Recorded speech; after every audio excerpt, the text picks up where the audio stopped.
Assalamualaikum warahmatullahi wabarakatuh. Hai, ketemu lagi bersama saya Hasbul Jaini.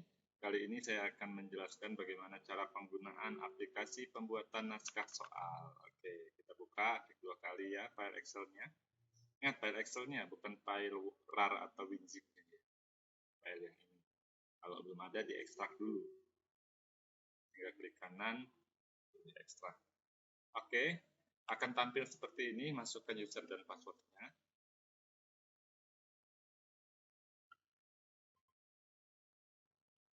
Baik, langkah pertama adalah kita klik tab data sini. Kemudian pada data identitas, ini diisi identitas soalnya. Yang paling penting adalah di sini adalah jumlah soal pilihan ganda. Nah, ini diisi. Kemudian jumlah soal isian diisi, jumlah soal esai diisi apabila ada. Apabila tidak ada, dijawab dengan 0. Misalnya kelas 1 tidak ada esainya, ini dijawab ditulis saja dengan 0 seperti ini. Atau kalau memang ada, karena ini kelas tinggi, ketik 5. Kemudian opsinya, ini untuk kelas rendah itu 3, kelas 1, 2. Kemudian untuk kelas tinggi ada 4 opsi, A, B, C, dan D. Nah, nanti di sini aplikasi akan mengkalkulasi untuk proporsi ideal setiap opsi. Yang pertama adalah jawaban maksimal. Jadi opsi A, B, C, dan D ini tidak boleh lebih dari 8 jawaban. Jadi baik A, B, C, dan D itu tidak boleh lebih dari 8 jawaban benar. Kemudian opsi A, B, C, dan D tidak boleh kurang dari 2 jawaban. Jadi kalau ada di kunci jawabannya ada A, berarti itu proporsinya masih belum seimbang. Oke, kalau sudah kita lanjutkan ke input soal. Nah, ini ada pilihan ganda, kemudian ada isian, ada esai, dan ada input gambar. Ini akan saya jelaskan satu-satu. Terutama untuk pilihan ganda. Kita akan mulai di paling atas. Di sini sudah ada muatan pelajaran. Nah, biasanya kita mulai dengan pelajaran pendidikan Pancasila dan kewarganegaraan. Oke. Kemudian KD-nya boleh kita pilih apa KD-nya, misalnya KD 3.1. Oke. KD-nya langsung sudah ditampilkan di sini secara otomatis. Nah, ini mempermudah kita untuk membuat indikator soal. Langkah selanjutnya adalah membuat indikator soal. Dalam membuat indikator soal, saya sudah siapkan acuannya, ada di sini. Nah, kalau kita klik. Jadi rumusan indikator soal yang baik itu dia memiliki 4 komponen, yakni A, B, C, dan D, di mana A itu audiens atau peserta didik, kemudian B itu behavior atau tingkah laku yang ditampilkan. Ini bisa diambil dari kompetensi dasar. Biasanya ada kata kerja operasionalnya di sini. Memahami makna hubungan simbol dengan sila-sila Pancasila, ini behaviornya. Kemudian condition. Condition ini akan ada apabila soal itu memiliki stimulus. Bisa berupa kalimat, paragraf, gambar, grafik, denah, atau kasus. Jadi dia C ini akan ada, dan dia biasanya berada di depan. Kemudian degree. Degree ini standar tingkah laku tertentu yang dapat diterima. Contohnya, pada kasus ini misalnya, disajikan kutipan puisi. Ini adalah condition. Jadi dia disajikan kutipan puisi. Berarti soal ini ada stimulusnya berupa puisi. Maka conditionnya di depan sini. Kemudian peserta didiknya, ini audiensnya, dapat menentukan tema puisi, itu adalah behaviornya dengan tepat. Nah, sekarang kita coba membuat itu indikator. Kita lihat KD-nya, memaknai mana makna hubungan simbol dengan sila-sila Pancasila. Di sini kalau kita lihat ada simbol, berarti kita perlu gambar. Disajikan gambar, ini conditionnya ya. Peserta didik, ini audiensnya. Baru kita masukkan behaviornya. Mampu memahami makna hubungan simbol dengan sila Pancasila. Nah, ini behaviornya. Kemudian degree-nya dengan baik. Bisa dengan baik, sesuaikan dengan kata sebelumnya. Bisa kalau matematika misalnya dengan benar dan lain sebagainya. Oke, sekarang indikator sudah, kita lanjut ke materi pokok. Nah, materi pokok ini kita lihat materinya apa. Kita lihat ini simbol sila-sila Pancasila. Ketik saja simbol sila Pancasila. Sekarang selanjutnya kita membuat rumusan soal.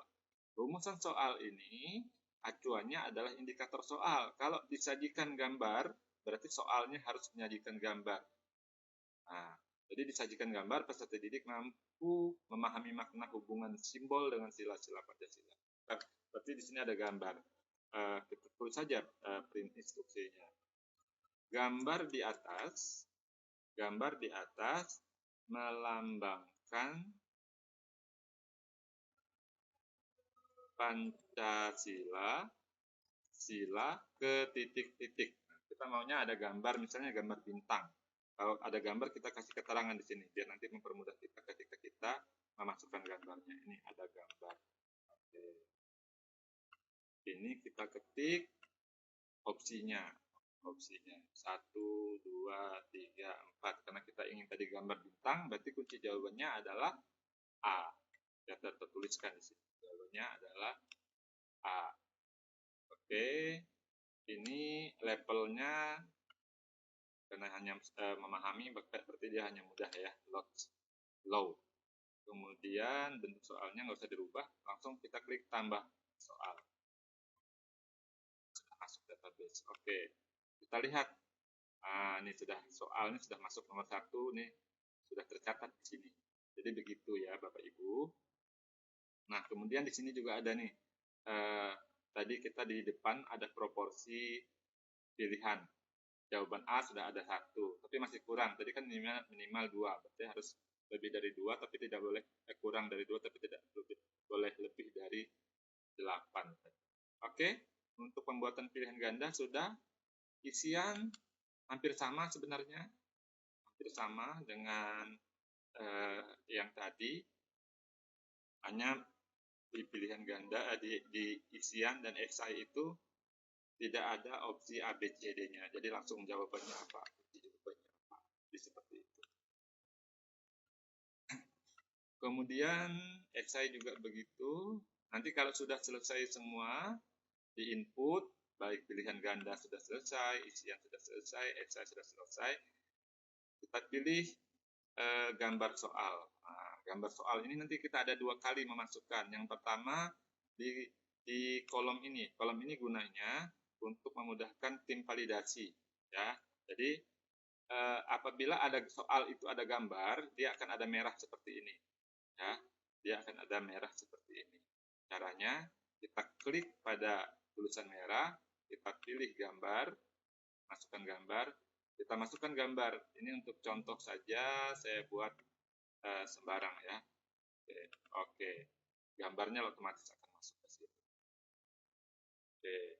Nah, apabila Bapak Ibu sudah menulis pilihan soal di sini, tapi salah tulis, ingin memperbaiki, nah bisa masuk ke database. Nah, database kita pilih misalnya pilihan ganda. Nah, soal yang Bapak Ibu tulis tadi sudah masuk ke sini. Nah, ini kita lihat di rumusan soalnya. Misalnya salah, kita bisa perbaiki. Misalnya ini mau diganti 2, nah, itu jadi memperbaiki. Ini database ini gunanya untuk memperbaiki. Oke, di isian belum ada datanya, di XI belum ada datanya. Ini jangan sekali-sekali diklik hapus data, ini akan menghapus semua datanya. Ini digunakan hanya untuk mempermudah Bapak Ibu untuk menghapus data apabila aplikasi ini digunakan ke tema yang baru atau tema yang lain. Tapi di save as dulu. Kemudian pada menu cetak. Oke, kita ke menu cetak. Pertama kisi-kisi. Nah, ini karena baru ada 1 soal, kisi-kisinya baru 1. Nanti kalau ada 20, berarti ini ada 20 soal di sini. Sininya otomatis tinggal cetak. Cetaknya pakai ini. Nah, otomatis di close. Kemudian kartu juga sama, ini kartu soal untuk pilihan ganda, ini untuk kartu isian, karena belum ada soalnya dia kosong, kartu esai. Kemudian lembar soalnya, ini yang penting adalah lembar soal. Jadi lembar soal ini biasanya, ini di atas ada menu lagi, ini kita kosongkan dulu. Jadi barisnya ini kita reset, kita kosongkan, kita bersihkan. Kita gunakan ini dulu. Kita bersihkan, gunanya untuk menghapus. Nanti baru kita masukkan data yang baru kita ketik tadi. Caranya ambil soal dari database, kita klik. Tapi ini proses ini memakan waktu lama, diperingatkan oleh data. Nanti kita klik ini, ambil data, sampai ada notifikasi bahwa selesai dan ini hilang. Ya, ini hilang.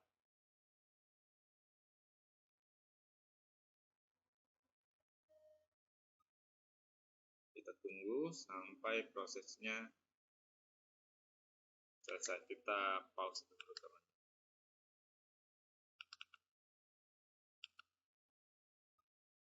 Oke, ini sudah muncul, soal sudah disalin. Kita pilih oke.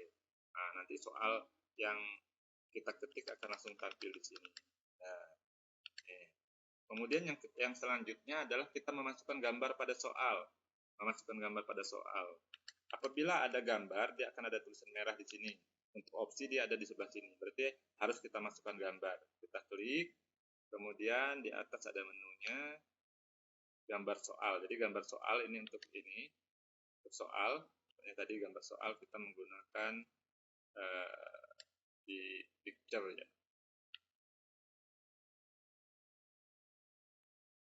Gambar soal. Misalnya gambar soal ini. Oke, misal saja nanti disesuaikan dengan kebutuhan soal Anda.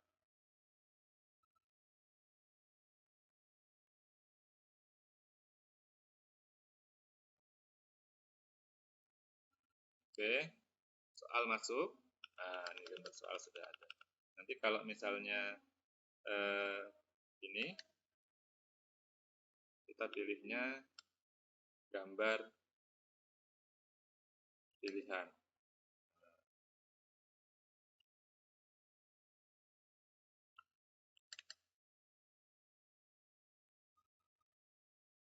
Sudah masuk gambar pilihan. Jadi seperti itu. Oke, kalau sudah selesai, ini lembar soal sudah, ini kunci jawaban. Nah, kunci jawaban akan terbuat otomatis. Jadi nanti yang akan dikirimkan ke panitia, lembar soal dan kunci jawaban. Nah, jadi filenya ini nanti akan dikirimkan ke sekolah-sekolah. Nah, selanjutnya adalah ganti top. Jadi bila topnya mau diganti, top yang ini mau diganti, top ini mau diganti, nah kita menggunakan ini. Tinggal dicari filenya, ya. Nah, tinggal di OK. Nah, selanjutnya untuk menu validasi. Jadi setelah soal itu dibuat, pembuat soal memvalidasi dulu. Nih, kita pilih validasi.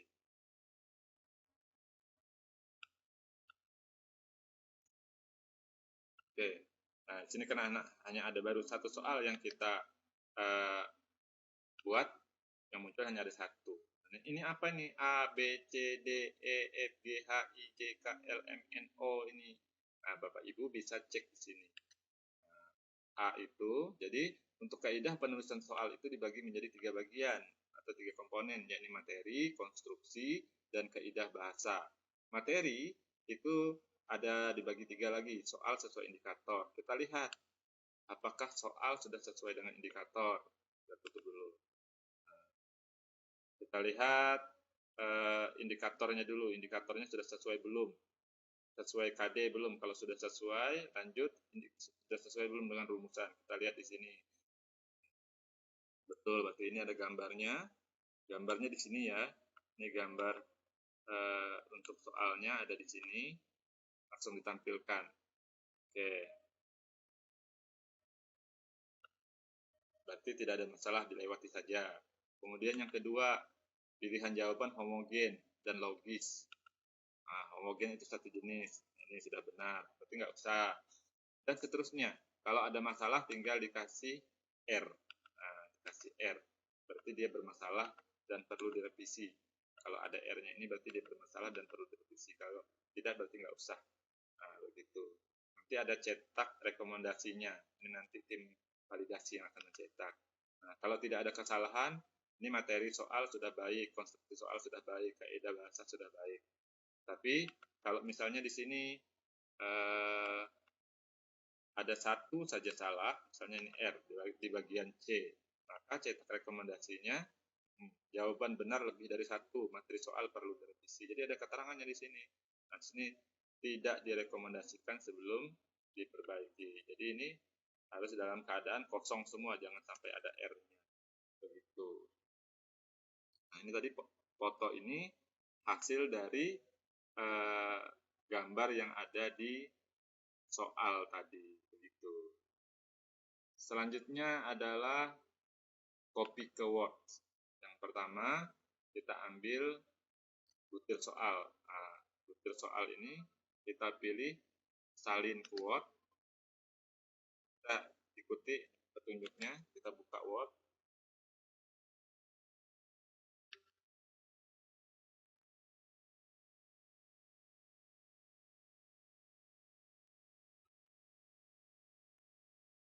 Sebenarnya saya sudah siapkan masternya seperti ini untuk kopnya, jadi tinggal kita pastekan hasil kopian tadi, paste biasa saja. Nah, kan sudah kita copy tadi, tinggal di paste biasa.